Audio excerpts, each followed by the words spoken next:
Did you ever do any kind of spoof on the mob? Not yet. Are you worried? My balls to do that. Why not? I walk in redemption. Hey everyone, welcome to another Sit Down with Michael Franzese. Hope everybody is doing well. All is very good, very blessed on this end. As always, I give God all the praise, honor, glory, and thanksgiving for that, especially through this holiday season. And yeah, Christmas is now over. Hopefully you all were able to enjoy it with family and friends. Listen, we got to be very fortunate and very blessed to be able to enjoy the Christmas season. We got a lot of things going on in the world. A lot of people are not that fortunate and unfortunately have been displaced during this season. So for those of us that were blessed, I would say, to be around family and friends and really enjoy the season and enjoy Christmas Day, Christmas Eve, I think we're very blessed and fortunate and thankful for that. We had a great one. Family was over. I think some of you saw some of my posts on Instagram and X. You know, I did all the cooking for 2 days. I made the meatballs and everything else, and went over pretty good. So we had a good day, good couple of days. New Year's is around the corner, and then, you know, as much as we enjoy the season, it's really great when it's okay, it's over, it's back to normal, because as much fun as it is, it's also quite hectic. So pretty soon we're entering a new year, and let's hope it's just a blessed one for everyone, and hopefully this world gets back in order, because like I said, a lot of stuff going on. Today we're going to show you part 2 of my interview with Sushi Mango. You know, they're great bunch of guys from down under back in Australia. I met them when I was on tour there. Great guys. We did their podcast. We got to know each other really well. Very, very funny. Whenever a group makes fun of themselves and their family life, it's great. You know, and these guys are great. They're going on a world tour. And a lot of you liked. I got great comments from the first interview. Hopefully you're going to like part 2. Just a bunch of great guys. And you know, listen, we got a lot of good stuff planned for 24. You know, people, I did probably, 450 videos, I think, over the past 2.5, 3 years. I would say 300 of them at least were mob stories. Pretty soon you run out of them. You know, I'm not going to make things up. When something interesting happens with the mob stuff, of course I'm going to report it. I'm going to tell you things from my perspective on the street. But, look, there's a lot of other platforms that are telling stories daily. You know, on this platform, we don't talk about other people and get into all of that. It's not what we do, not what we're going to do. We're here to entertain you. We have a lot of great interviews coming up. We got a lot of good stuff planned for 24. Thank you for all my loyal followers, and thank you for all of you that come on and for the first time. We appreciate it and hope you'll stay with us. So, without anything further, let's get to part 2. I think you're going to love these guys. They're hilarious. Part 2, Sushi Mango. Did you ever do any kind of spoof on the mob? Not yet. Are you worried? My balls to do that. Why not? Well, we bought some tracksuits, you see. We bought some Takini. We got the, I don't know if you saw the the velour Takini tracksuits. Takini tracksuits. Well, that was my era. Yeah. That was my era, So the tracksuits. we bought some, and we just did a little bit of it. It felt good, it felt natural. Like, Yeah. I think we're made for this. You got to do So that. When we get home, we're going to do something. And eventually one day we Plenty should of do something material. with you. Yeah. Plenty of We should do material. something with him one day. He's the boss and we're the guys in the Yeah. tracksuits. A lot of material. Kind of reminds Let me see your best Don Corleone. Somebody's got to be able to do wow. it. Come to my house. That's good. That's good. I can do that. Luca Brasi. Actually, you knew Luca Brasi. I knew didn't you? Lenny Montana. Yeah, he was a you- good friend. The guy who played him. Yes, his name was Lenny Montana. Oh, right. And he became part of my crew later on. I had a big Jewish guy around me by the name of Jerry Zimmerman. Him and Lenny were like bookends. Yeah. Both like 6'5", huge guys. The biggest scam artist you ever want to. Oh my gosh. So They the were actual like- Luca Brasi Yeah. was a mob guy. Yeah. Which one? He was an associate. When they finished the movie, there were no cameras left. They took He was an associate. He's an associate. But he got very friendly with Jerry, my guy, and then we all came out to California together. Crazy. And they were pulling scam after scam after scam out here. And I kept coming to them. They did one thing in Vegas once, and I really had to bail them out. They were in trouble. Almost taking over a casino and a hotel. They probably robbed, I don't know, 200 grand. Oh my out of the God. hotel, yeah. Did he have any other roles, or did he just do that one? It's the only thing I ever saw him Yeah, I in. think Yeah. he did a good. Well, no, but so apparently he really. But I don't know if I heard this from you but apparently he really stuffed up those lines and they He kept did. it in. No, he did. He stuffed up the lines. Coppola seen him like that and said, no, I want it just like that. Just leave it like that. Because he was never going to get it right if he had to do it right. So he said, just like that. There's a couple of humorous parts in mobster movies. Like if you look across... Oh, yeah. There's like if you look at what is it? Take the cannoli, leave the gun, take the cannoli. Yes. That's hilarious. That's just funny as. But I think it's sort of dark humour, but it's hilarious. No, it's great. And what about when Clemenza's making the sauce? Yeah. You know, and he's talking to him in the way Yes. he's Putting talking your to him. sausages and your meatballs. Yes. Right, and Sausage he's doing and meatball, It's comical, but that's because it's real. Yes. It's like what you would see your uncle or your friend or your family do. And that's why there's a little bit of the funny part in this. Okay, analyse this and get shorty and all that. Friend Is a comedy Chaz. movie, but Well, I got mad at that one scene because as you put your sausage in there, your meatball, and then you put sugar. You don't ever put sugar in sauce. I said, man, that's old school. You don't do The that. classic thing, Goodfellas with Joe Joe Pesci. Joe Pesci and Frank Severo. And Savero. he goes, take the coffee to go, you know? Yeah. And he goes killing someone. And then when he just go, yeah. You know, like... What are you doing? Take it, make it to go. The funniest part in Goodfellas is with the knife. When he said to his mum, he goes, "Mum, I need the knife." He goes, "I hit the deer. I got to get it out." Yeah. No, it's a sin. He's Yes. got a dead body in the back, but he's got to get the hoof out because that's the sin, you know. I got to tell you, Pesci is so natural. Yeah. He is like, remember the, what, do I amuse you? Yeah, My clown, amuse you? I'm funny? Funny how? Yeah. Oh, that Well, cracked me improv. up. That whole scene was improv. That was. Well, what? Really? Yes. Oh, I didn't know that. Yeah. Wow. It was improv, and again, Scorsese said, put it in just like that. Yeah. It's just bizarre. Like I've been thinking about it since we were coming to see you, and just those movies, which they were meant to be, you know, some serious movies, but those little injections of that light comedy sort of just jumps out of the screen. Absolutely. You know, There's so many mob guys that were funny that never realized they were funny. Yeah. I'm telling you. When I was on trial, they don't realize it, but just their mannerisms, their actions. When I was on trial, I had 15 co-defendants, right? We're on trial. The witnesses, we were laughing the whole time. Right? Our life, they're going to give us 100 years, but we're laughing at the witnesses, the way they projected themselves. We're looking at each other, the things they were saying. I'm telling you, it was so funny. Oh, it was so funny. That, by the way. Did you just say once that there was a guy who was squeaky clean, if everyone was really bad, and he was fine, you're like, don't worry about it, you're going to get off. Oh, yeah. No, it's a union guy. Yeah, right. We're on trial 7 months, I think 7 months, something like that, right? Opening statement, opening day, they mention him. 7 months, not a peep. They don't say a one word about him, right? So now it's going to the jury. We're going to do the closing arguments. I go to him, I say, you're going home. They forgot. They think you're one of the lawyers. They don't even know who you are, the jury. Don't worry about it. You're going home. He said, okay. Last testimony that they put on a tape of this guy. And here's what he says in the tape. Hey, guys, remember, okay, we're committing a crime here. If this office is bugged, we're all going to jail. Convicted. Convicted. The guy was never even arrested in his life. He got 7 years. Okay? That one tape was a 5-minute tape. That's Done. that literally belongs in a comedy movie. That belongs in the comedy Oh, we all cracked up afterwards. Right at the table. We were dying. I wanted to ask you, with all the movies, when these actors play a mob guy, like a De Niro or any of them, does anyone get upset with them?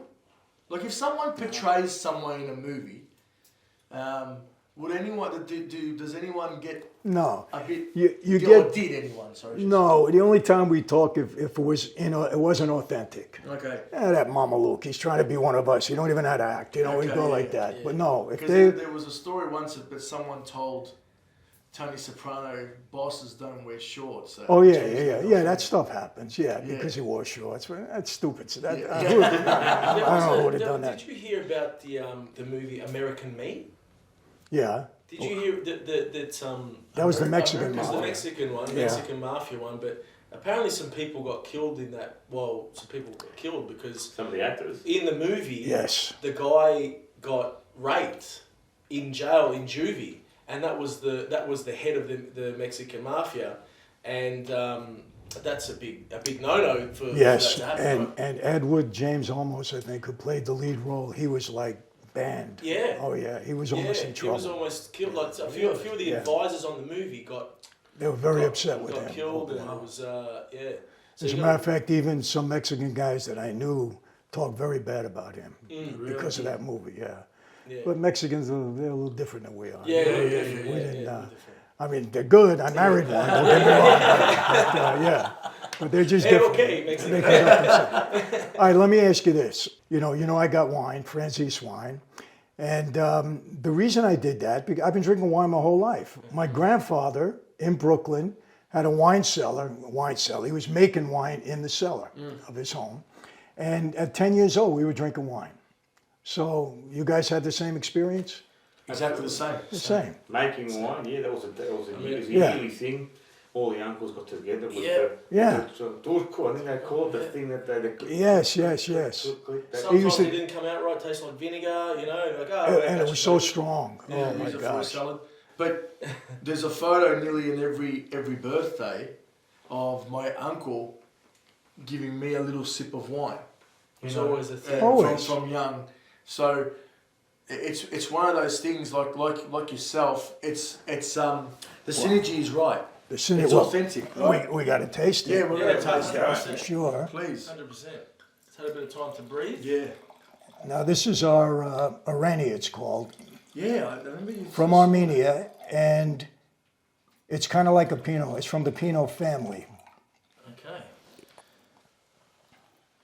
So it's just. I wouldn't be. What? Wine's family too. Absolutely. You know, wine is family. Wine sort of like reminds me of my family. It reminds me of all the people that we grew up with. That's how I associate wine. With family, sit down, relax, Well, what's breaking bread and drinking wine it's the Italian way. So Salute, Salute. Thank you very much. I wouldn't be a good host if I didn't offer you a glass of wine. Thank you for having us.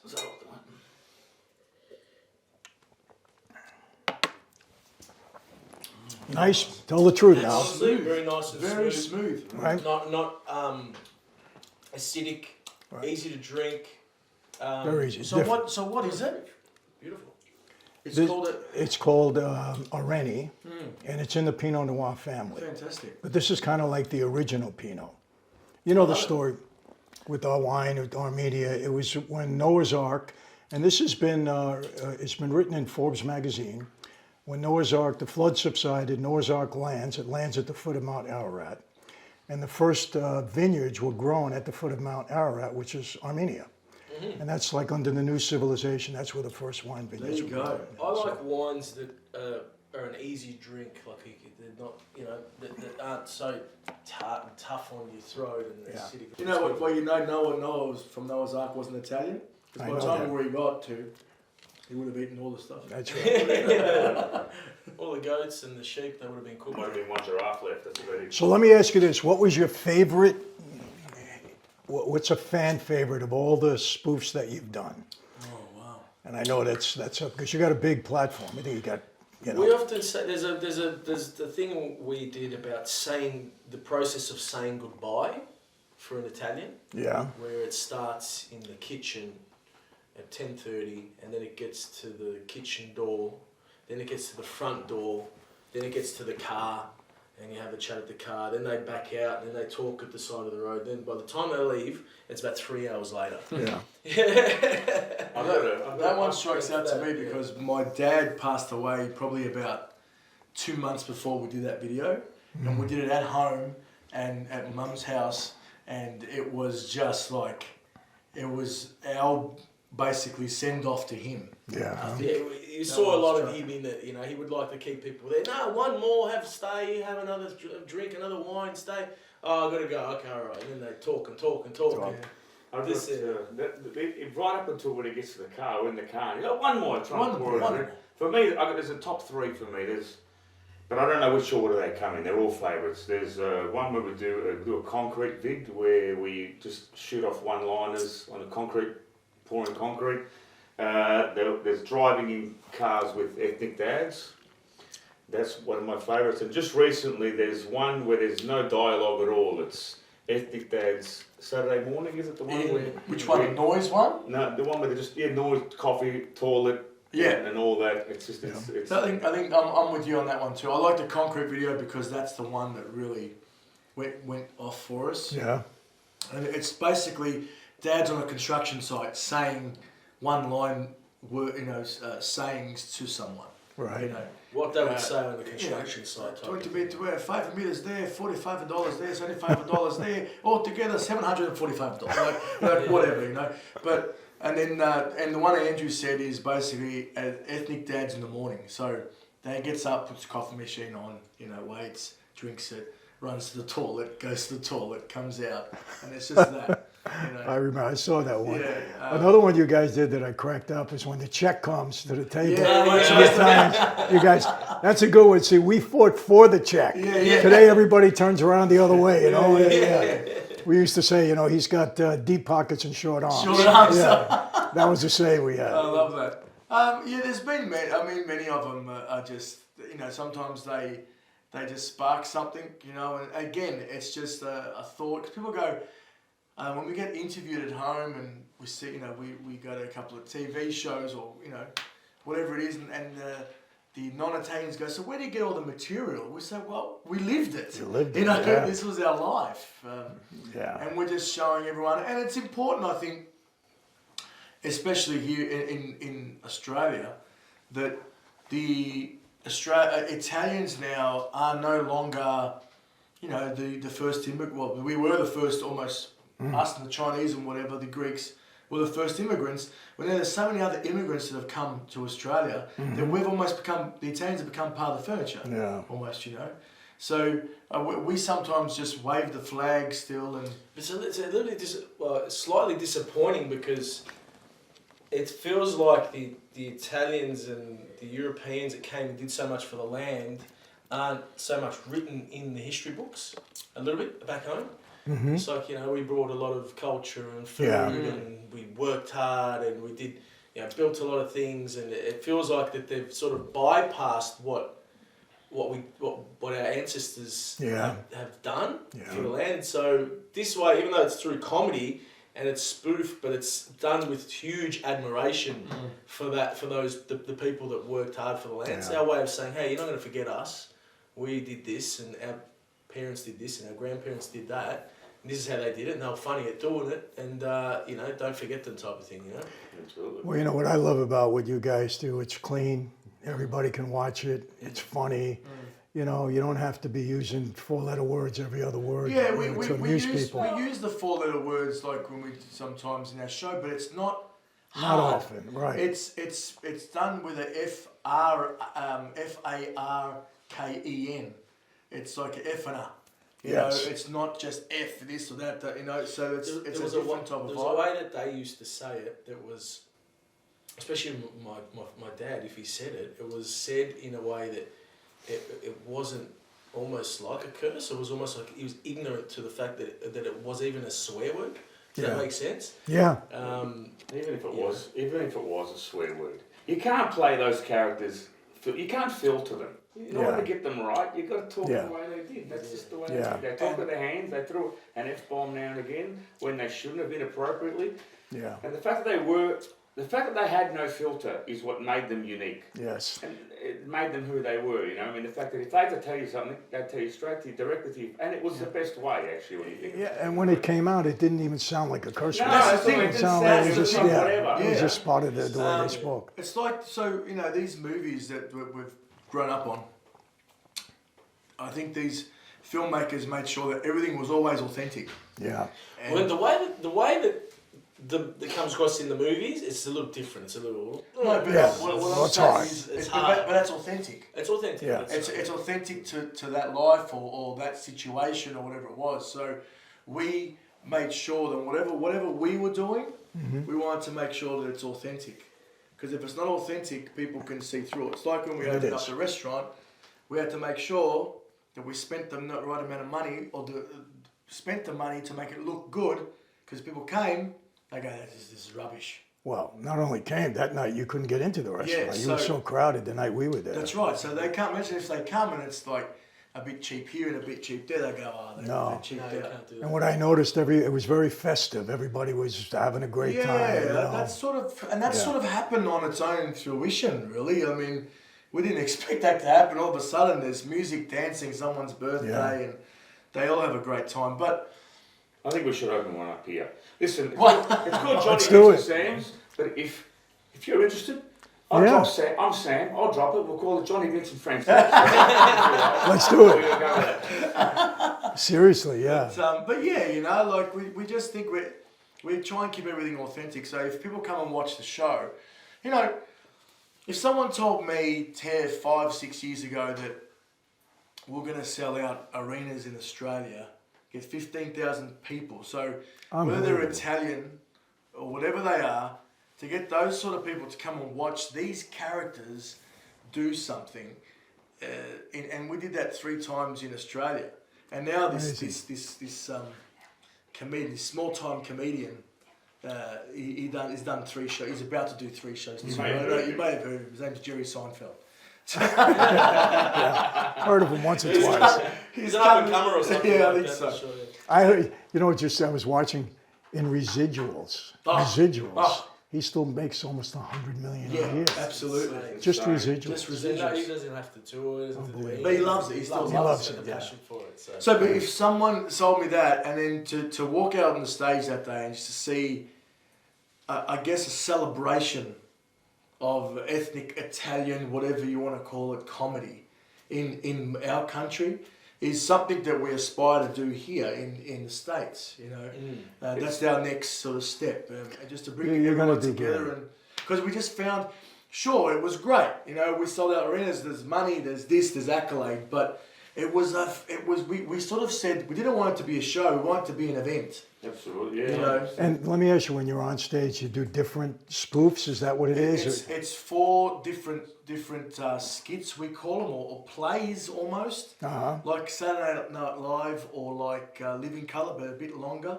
Yes. The dads will do a situation, the mums will do a situation. We've got a fish and chip shop situation, and then there's these 2 old guys. They're like nonni, you know, they're grandfathers. And I'm a young guy, and I get in between them, and we have a big misunderstanding about something. Just use of screens and Video, song and dance. When we were doing the arena shows, we had fire and sparklers and stuff. So we really try and.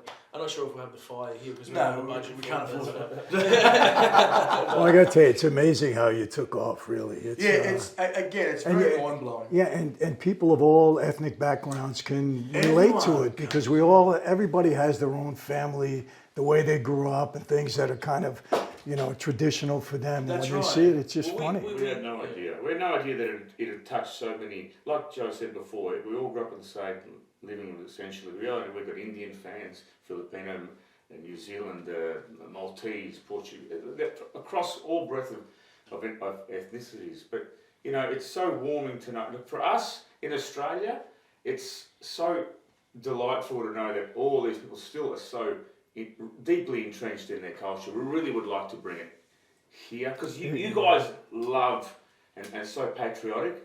Yes. We'd love to have the same effect over here. You know, More people that see it. I'm sure you will. We're sort of just breaking into the market here in America, and we think the more people, my brother likes to say it all the time, the more people that see it, the more people will catch on, and I think will enjoy it. Absolutely. You know.